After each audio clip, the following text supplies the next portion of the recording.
Garinger High is known for more than its ability to prove others wrong. In the back of the school, Garinger has its own garden. The greenhouse holds a variety of plants grown in starter trays or using the aquaponic system, and is the main starter of the plants that we see in the garden now. Today we have Sam Fleming, the president of 100 Gardens Company, to explain the aquaponic system. Aquaculture is fish farming, or raising fish on land in tanks, and hydroponics is growing plants without soil. And an aquaponic system combines the two. Typically these systems are totally filled with vegetable crops, but since we don't have enough plants in here to filter out the water for the fish, we're actually letting all this algae grow in the exposed areas.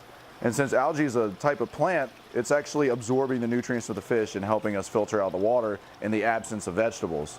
So when we don't have enough plants growing, we'll actually let the algae grow to help filter out the water for the fish. The garden gives the students the opportunity to start seeds, plant them, and then harvest the crops. When you have one of these at a school, the students actively manage an actual ecosystem. So they're taking care of live animals, which are the fish, they're taking care of the vegetables, and they're learning the interconnectedness of different organisms within an ecosystem.